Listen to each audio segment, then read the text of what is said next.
Hello student, आज हम MSc final में reduction of nitroso compound, reduction of azo compound, reduction of azo oxime compound and hydrogenolysis के बारे में discuss करेंगे। तो सबसे पहले हम डिस्कस करते हैं रिडक्शन ऑफ नाइट्रोसो कंपाउंड।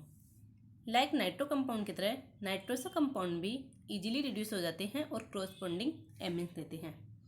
यदि नाइट्रोसो कंपाउंड का zinc in presence of HCl के साथ इसका रिडक्शन करवाया जाए तो नाइट्रोसो कंपाउंड एमीन में रिड्यूस हो जाते हैं। इसी प्रकार Na2H2O4 के द्वारा भी नाइट्रोसो कंपाउंड का रिडक्शन करवाया जाए तो इसका रिडक्शन एमीन में हो जाता है। तथा जिंक एसिटिक एसिड के साथ नाइट्रोसो कंपाउंड रखने वाले कंपाउंड को रिफ्लेक्स किया जाए तो zinc acetic acid nitroso compound को नाइट्रो एमीन में चेंज कर देता है। ये एस्टर और कीटो ग्रुप पे कोई इफेक्ट नहीं शो करता है। N nitroso group which is prepared from alkyl amine and nitrous acid, ये है एल्किल एमीन डाइमिथाइल एमीन है और ये नाइट्रस एसिड है। यदि इसकी आपस में विक्रिया कराई जाए तो एन नाइट्रोसो कंपाउंड बनता है जो कि जिंक एसिटिक एसिड के द्वारा एन डाइमिथाइल हाइड्रोजन यानी अनसिमेट्रिकल हाइड्रोजन में कन्वर्ट होता है। बट एन नाइट्रोसो कंपाउंड की एसन इन प्रेजेंस ऑफ HCl के साथ करवाया जाए तो क्लीवेज होता है और एमीन्स बनते हैं, और यदि जिंक एसिड के साथ करवाया जाए तो हाइड्रोजन बनते हैं। इसी प्रकार यदि एन नाइट्रोसो कंपाउंड की विक्रिया या रिडक्शन SnCl2HCl के साथ करवाया जाए तो इसका क्लीवेज होता है और एमीन बनते हैं। अतः एन नाइट्रोसो कंपाउंड की जिंक एसिडिक एसिड के साथ करवाया जाए तो एन डाइमिथाइल हाइड्रोजन बनता है या हाइड्रोजन बनते हैं। यदि SnHCl के साथ करवाया जाए तो एमीन बनते हैं, और SnCl2HCl के साथ करवाया जाए तो भी एमीन बनते हैं। अब हम डिस्कस करेंगे रिडक्शन ऑफ एजो कंपाउंड।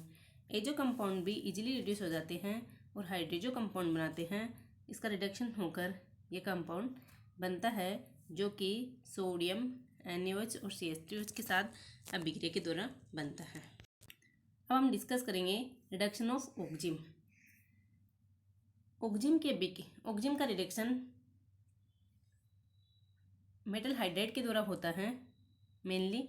जैसे ये ऑक्जिम है बेंजोक्सिम, यदि इसकी अभिक्रिया लिथियम एल्यूमिनियम हाइड्राइड से करवाई जाए तो ऑक्जिम का रिडक्शन होकर प्राइमरी एमीन बनते हैं। इसी प्रकार इस ऑक्जिम के विक्रिया रेनिन निकल के साथ हाइड्रोजनेशन कराई जाए तो भी हमें एमीन प्राप्त होता है। अतः ऑक्जिम के रिडक्शन द्वारा प्राइमरी एमीन बनते हैं। अब अपना मेन टॉपिक है, ये तो छोटे टॉपिक्स थे उसके बारे में इसका इम्पोर्टेंस नहीं है। अब मेन टॉपिक है हाइड्रोजनलाइसिस। तो हाइड्रोजनलाइसिस क्या है? Reductive cleavage reaction using hydrogen and a catalyst is known as hydrogenolysis. Hydrogenolysis involve the reductive cleavage of a bond by the hydrogen. तो इसमें मेनली होते हैं हाइड्रोजनलाइसिस CX बॉन्ड का, CN बॉन्ड का, CO बॉन्ड का और cyclopropane ring में CC bond का रिडक्शन। तो सबसे पहले हम डिस्कस करेंगे तो रिलेटिव रिएक्टिविटी होती है साइक्लोप्रोपेन रिंग की, फिर CX बॉन्ड की, फिर CO बॉन्ड की और फिर CN बॉन्ड की।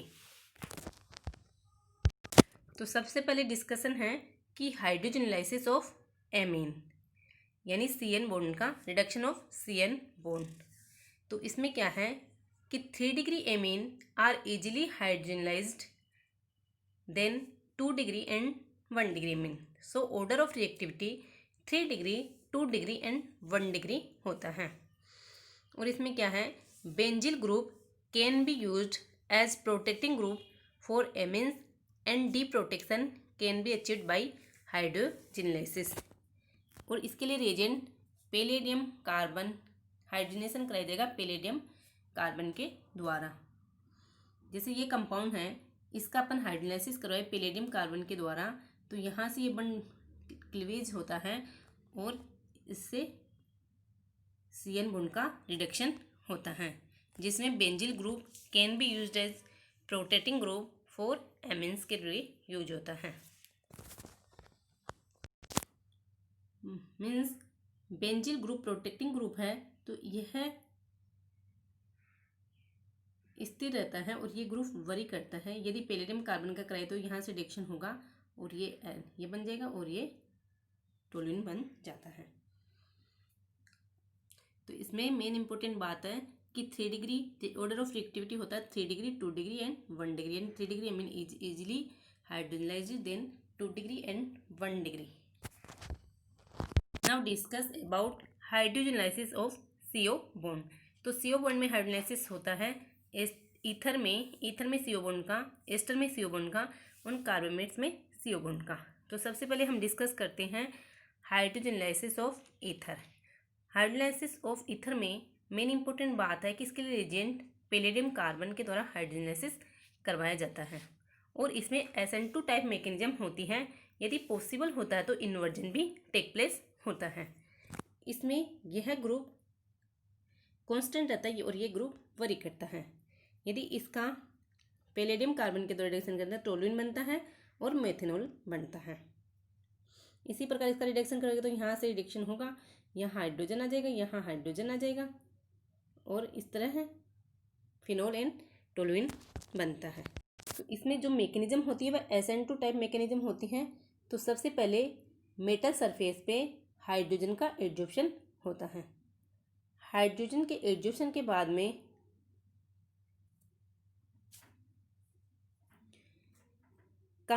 ईथर का एड्जॉर्प्शन होता है मेटल सरफेस पे। तो ये कंपाउंड एड्जॉर्ब होता है मेटल सरफेस पे due to pi electron density. तो एड्जॉर्प्शन ऑफ बेंजिल डेरिवेटिव का एड्जॉर्प्शन होता है और फिर ये हाइड्रोजन बॉन्ड यहाँ अटैक करता है और ये यहाँ अटैक करता है। हाइड्रोजन CH2 पे अटैक करता है और OR निकलता है। जैसे SN2 टाइप मैकेनिज्म होती है और ये टोल्यूइन का एड्जॉर्प्शन सरफेस पे हो जाता है और ROS निकल जाता है। फिर उसके बाद में मेटल सरफेस से हम टोल्यूइन को निकाल सकते हैं, हटा सकते हैं। जैसे ये कंपाउंड दिया हुआ है, हमें इसका पैलेडियम कार्बन के द्वारा हाइड्रोजनाइसिस करवाना है तो हमें पता है कि SN2 टाइप मैकेनिज्म होगी। तो SN2 टाइप मैकेनिज्म होने के कारण इन्वर्जन होगा। इन्वर्जन होने के कारण OCH3 क्या है, डेज पे है तो हाइड्रोजन अटैक करेगा वेज पे। तो हाइड्रोजन वेज पे आ जाएगा और ये C6H5 किस पे आ जाएगा, डेज पे आ जाएगा और ये CH3OH बाहर निकल जाएगा। ये मोस्ट इंपॉर्टेंट एग्जांपल दिया हुआ है। इसमें एक तो नेफ्थलीन एनालॉग्यू है एंड बेंजीन एनालॉग्यू है। इसमें मोस्ट इंपॉर्टेंट बात है कि naphthyl analogue of the benzyl group is easy to hydrolyse than benzyl group due to high affinity of the flat extend pi surface. Means more pi electron density होने के कारण सबसे पहले इसका एड्जॉर्प्शन होगा, न कि इसका एड्जॉर्प्शन। अतः नेफ्थिल एनालॉग्यू कंटेनिंग स्पीसीज का सबसे पहले एड्जॉर्प्शन मेटल सरफेस पे होगा और यहाँ से बॉन्ड क्लीवेज होगा और इस प्रकार नेफ्थोल बनेगा। सो इसका रीजन क्या है कि high affinity of the flat extend pi surface means more pi electron density of the naphthalene for the metal catalyst. So ये मोस्ट इंपोर्टेंट एग्जाम्पल है। हम सेकेंड डिस्कस करेंगे हाइड्रोजनाइसिस ऑफ एस्टर। एस्टर का हाइड्रोजनाइसिस के reason भी palladium carbon के द्वारा ही होता है और इसमें हाइड्रोजनाइसिस होकर एसिड व एल्कोहल बनता है। लेकिन इसमें मोस्ट इंपोर्टेंट बात है कि यदि एलिल एस्टर यानी allylic ester are present then we can not use palladium carbon because it will reduce C+C also. So the electron transfer reducing agent Na liquid NH3 या Na 1 degree amine will be used.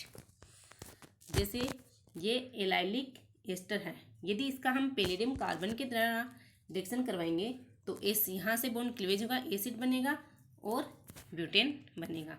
लेकिन यदि इसका हम Na liquid NH3 के द्वारा reduction करवाएंगे तो acid बनेगा और 2 ब्यूटेन बनेगा ट्रांस। तो इसमें तो अगर एलाइलिक एस्टर दिया हुआ तो इसका हाइड्रोजनाइसिस Na लिक्विड NH3 या Na 1 डिग्री एमीन के साथ होगा, जिससे C डबल बॉन्ड C का रिडक्शन नहीं होगा। हम डिस्कस करेंगे हाइड्रोजनाइसिस ऑफ कार्बोमेट्स। तो सबसे पहले कार्बोमेट्स बेंजोलॉक्सी कार्बोनिल क्लोराइड की प्राइमरी एमीन के द्वारा अभिक्रिया द्वारा कार्बोमेट्स बनते हैं और benzyloxy carbonyl chloride is used for protection of amine group. उसके बाद में कार्बोमेट्स बनते हैं। यदि कार्बोमेट्स का अपन हाइड्रोजनाइसिस करवाएं तो यहाँ से बॉन्ड ब्रेक होता है, CO2 निकलता है, टोल्यूइन बनता है और एमीन बनता है।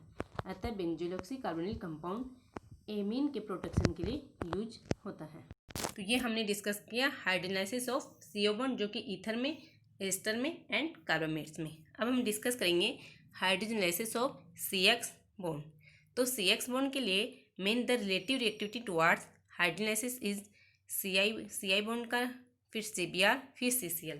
तो सबसे पहले हाइड्रोजनाइसिस होगा CI बॉन्ड का, फिर CBr का, फिर CCl बॉन्ड का होगा।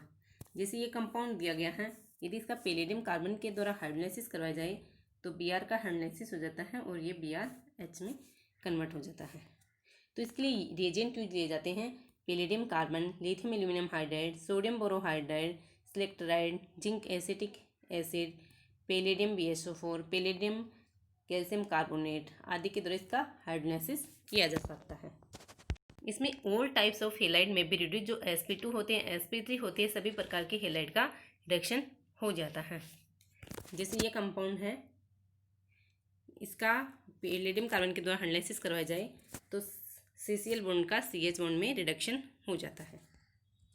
अब इसमें भी मोस्ट इम्पोर्टेंट बात है कि if allylic halide are used then palladium carbon के द्वारा इसका हाइड्रोलाइसिस नहीं होगा, क्योंकि palladium carbon C double bond C का भी रिडक्शन करता है। So hydrolysis of allylic halide can be achieved in presence of Lindlar catalyst. तो PdBSO4 के द्वारा इसका हाइड्रोलाइसिस होगा, जो कि लिंडलार कैटलिस्ट है। यदि हम पैलेडियम कार्बन लें और पैलेडियम BSO4 के द्वारा इसका रिडक्शन करवाएं एलाइलिक हेलाइड का, तो इसके द्वारा तो पैलेडियम कार्बन के द्वारा तो N-ब्यूटेन प्राप्त होता है, लेकिन यदि PdBSO4 के द्वारा करवाए जाएं तो हमें Q-ब्यूटेन प्राप्त होता है। तो एलाइलिक हेलाइड का हाइड्रोजनाइसिस लिंडलार कैटलिस्ट के द्वारा होता है। इसी प्रकार यदि हम हाइड्रोजनाइसिस ऑफ एसिड क्लोराइड का करवाए जाएं तो रोजेनमून रिडक्शन होती है और COCl CHO ग्रुप में कन्वर्ट हो जाता है, जिसका रिडक्शन पैलेडियम कार्बन के द्वारा होता है। अब लास्ट है हाइड्रोजनाइसिस of cyclopropane ring.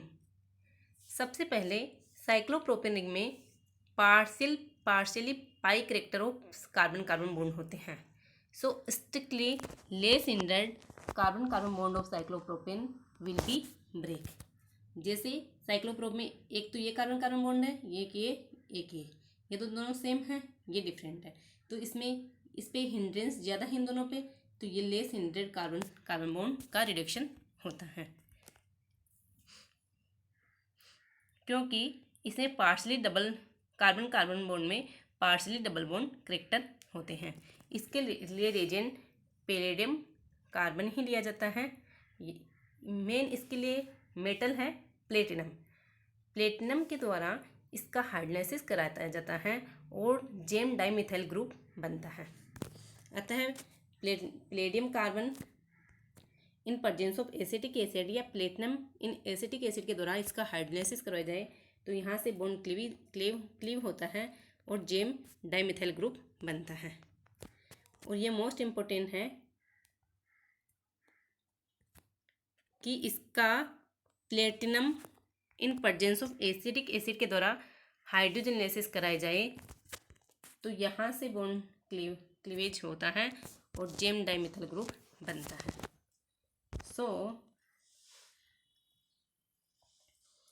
So hydrolysis of cyclopropane ring का के लिए प्लेटिनम मेटल मेन इंपॉर्टेंट होती है और platinum metal in presence of acetic acid के द्वारा इसका हाइड्रोलाइसिस कराए जाते हैं और इसमें लेस हिंड्रेड कार्बन कार्बन बॉन्ड साइक्लोप्रोमीन का ब्रेक होता है और जेन डाइमिथाइल ग्रुप बनता है।